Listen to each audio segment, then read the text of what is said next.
Hello, everyone. Welcome. I am Al-Tijani Muhammad, and in this session, we will talk about the move from the Enterprise Architecture Framework, TOGAF 9.2, to TOGAF 10. And I want to make this topic clear and useful, not just a theoretical one. Nowadays, many architects might ask one simple question: is that is TOGAF 10 a completely new framework, just a small update to the version 9.2?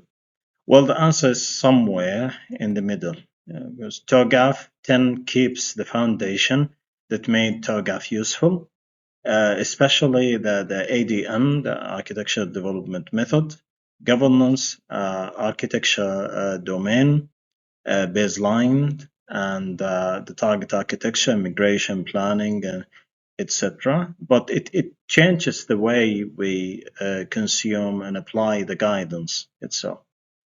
It's more modular, more practical, and more connected to the modern delivery in the new version TOGAF 10.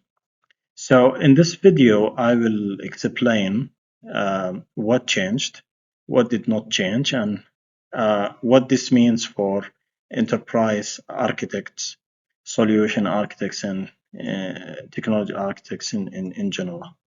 We will also connect this discussion to real transformation work like cloud migration, agile delivery, and cybersecurity principles such as secure by design and data architecture, as well as the business value. Well, before we compare the two versions, let me quickly explain the angle I'm using in this presentation. I'm not presenting this as a certification topic, but I'm presenting it as a practitioner. My background is in enterprise architecture, cloud architecture, platform engineering, and modern technology operations.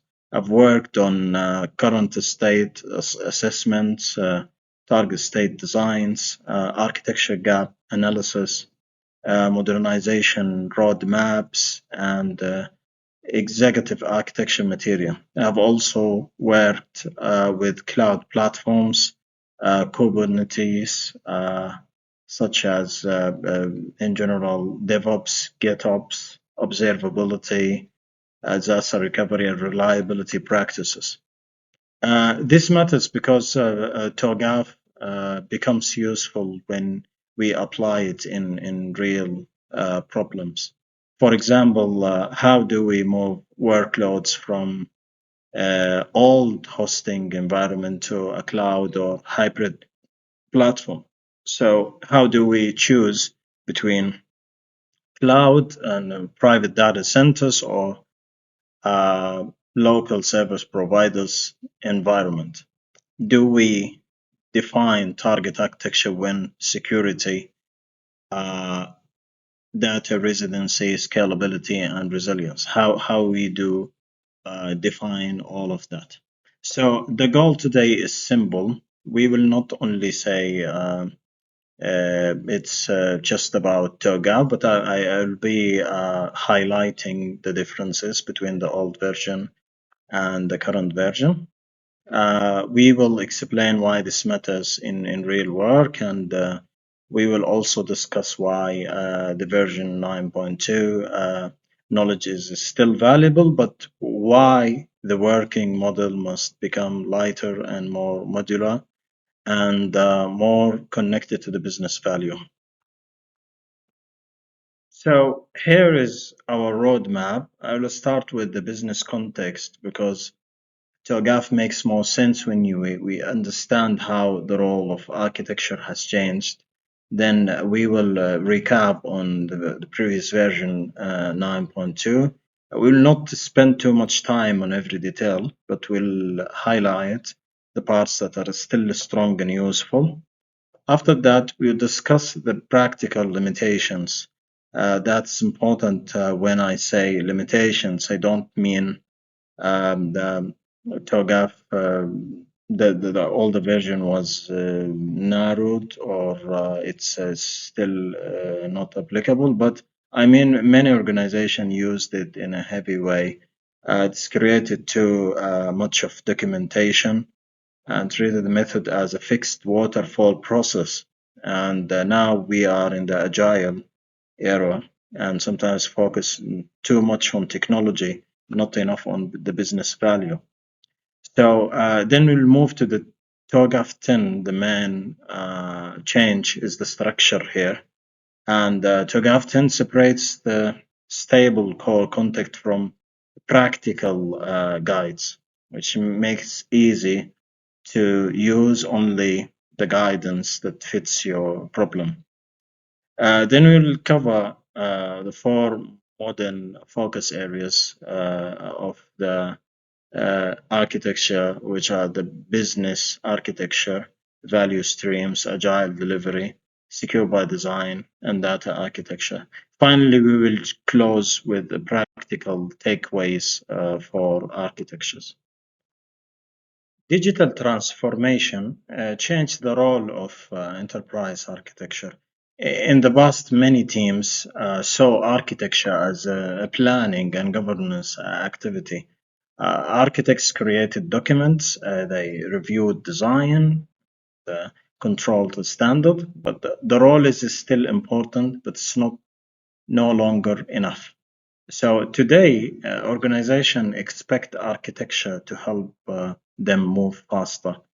They are adopting cloud, building digital channels, creating product teams using automation, improving data platforms, and increasing security control. At the same time, they need governance reliance on only a data center or many data centers. It's so we the role of governance is its existing data and security and all over the organization, as well as risk management. So architects uh, they have to balance the speed and the control.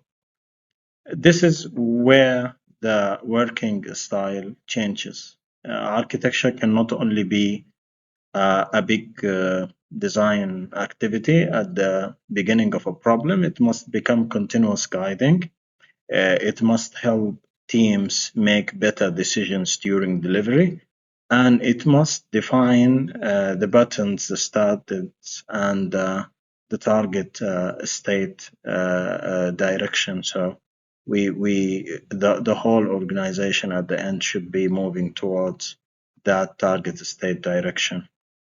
So, for example, if we speak about a cloud modernization program, an architect does not only create one high level diagram, they define the landing zones, they identify model network patterns, logging standard, backup approach, security guardrails, and data classification and migration roadmap.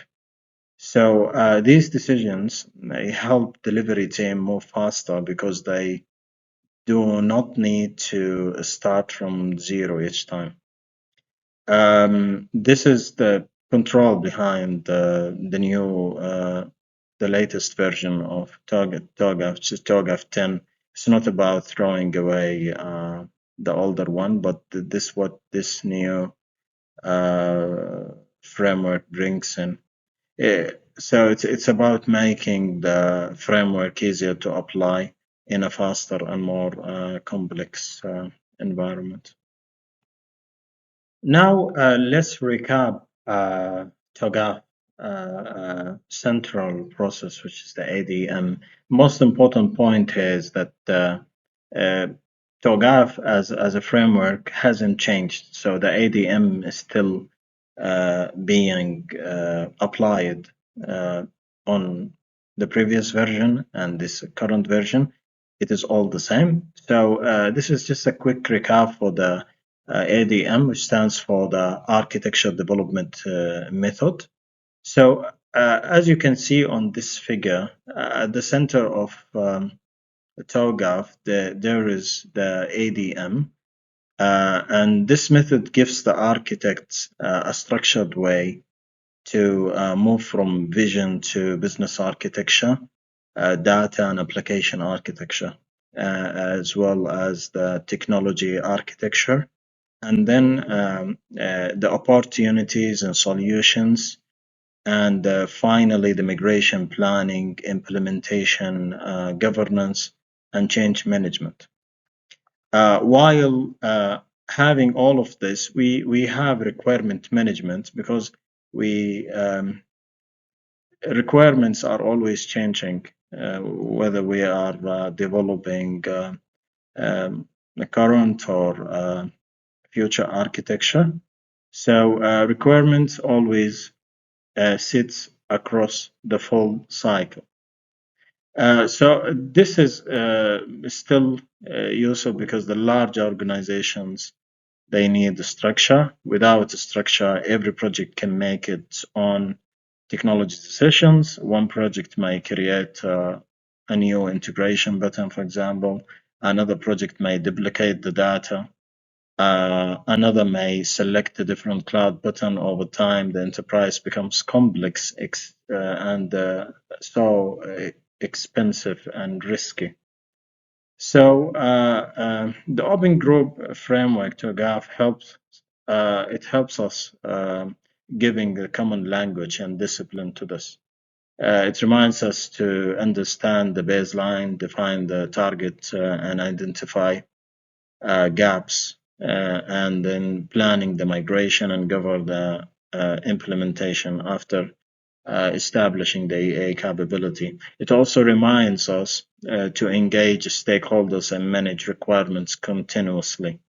So when we compare the previous version and the current version of TOGAF, we should always see that the old version gives the foundation, while the newer one it improves what we apply and consume the foundation in a modern environment. Now let's discuss the practical limitations. I will be careful here because those are not actual limitations to the process itself or the architectural development method, but we can consider them as weaknesses in the implementation. So the first thing that we need to mention here is that the previous version of TOGAF, which is 9.2, it allowed tailoring, but it was a bit rigid, which means that the organizations treated the ADM as a fixed process. Every initiative had to pass through the same phases and the same documents and the same approval gates. This may work for some major transformation program, but it can be too heavy for smaller changes, having all of these documents. The second issue is that the documentation is really heavy. Architecture artifacts are useful only when they help people make decision. But in some organization, the artifact become the goal. Teams produced large documents, but the delivery team did not know which button to use, what risks were accepted, and what guardrails were required. The third issue was the IT-centric adoption. So TOGAF includes business architecture, but many teams used it mainly for application, infrastructure, and technology standard. This reduced the strategic value of the architecture. The fourth issue is with the tension with the agile delivery. So the agile teams work in short cycles. Traditional architecture boards often work in monthly cycles. If architecture only appears as a late review, it slows the delivery for sure. If the architecture provides clear guardrails easily, it enables